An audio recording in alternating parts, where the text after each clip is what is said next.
And it is my pleasure to introduce next a community leader that I respect a great deal, Mr. Daniel O'Neill.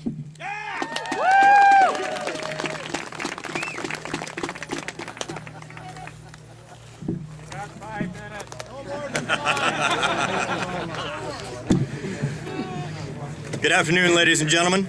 I'm Dan O'Neill. Many of you will remember me as a politician in the last few elections. I am one no longer. I withdrew my candidacy in defeat, and not to my opponent Irene, but actually the defeat of the democratic system in Canada. Defeat of the people of this nation who no longer seem to believe in democracy. People who did not care to know the issues. People who could not bother to vote, figuring democracy would take care of itself. They were wrong. Democracy is earned and has to be worked on constantly.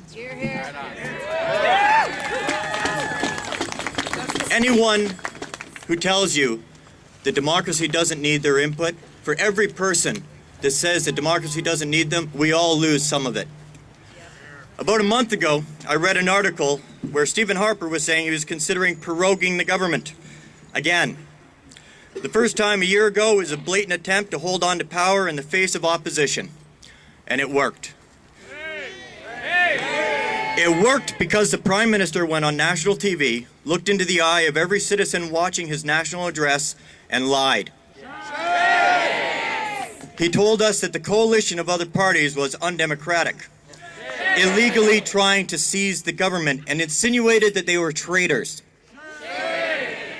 These were the same duly elected representatives of the people acting in the best interest of those who elected them. They were willing to combine forces and work together for the betterment of this nation, just as the Parliament of England did when they asked Winston Churchill to lead a coalition to lead them to safety from an insurmountable threat. Coalitions certainly have worked in the past. Prorogue again to hide from the elected members of Parliament.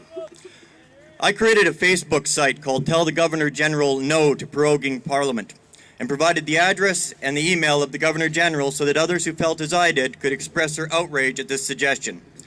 The prorogue was granted only a few days later to the Prime Minister, who quietly raced back to Ottawa, only to request as early as possible this prorogue, not by an official visit to Rideau Hall to make a formal request, but as if giving orders to a subordinate by phone.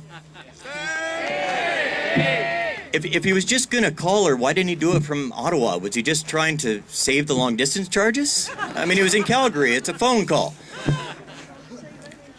This Prime Minister does not seem to understand that he was granted a minority government for a reason, and that's that the majority of Canadians are apprehensive about his policies and plans. We elected Parliament to question those policies. By proroguing yet again, he is ignoring the will of the people, calling our elected members and Parliament bad for business. Democracy is bad for business. After the prorogue was granted, a number of other Facebook sites arose, and several of us were in contact with each other, and decided with the intent of getting this message out that we would ask the members of our groups to join the largest group. After about a week, Christopher White's Canadians Against Proroguing Parliament was rising quickly. As a result, the message spread, and at last count, well over 200,000 people were expressing their outrage at this blatant attack of what we call democracy.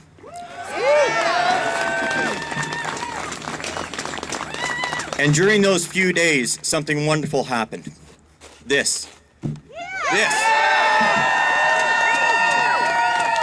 A grassroots organization of thousands of like-minded people came up with and organized this national rally. By cooperation and working together, we, all of us here, brought this issue from the computer to the streets, from the internet to the minds and the voices of the people here today. And we are still growing. Every day, more of us are saying we love our country, our freedoms, and are willing to come out and support our democracy.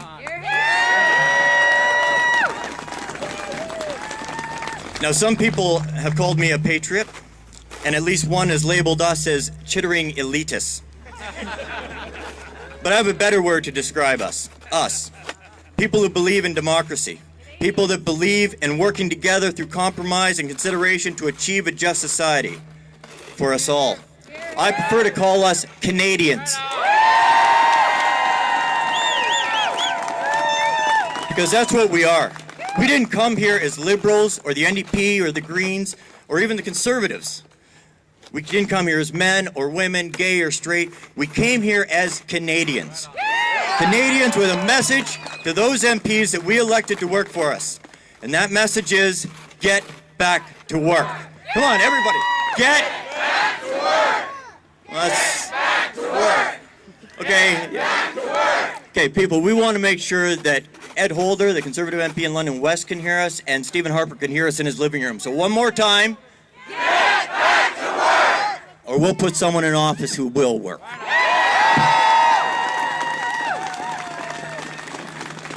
I'm Dan O'Neill, and I thank you for our democracy.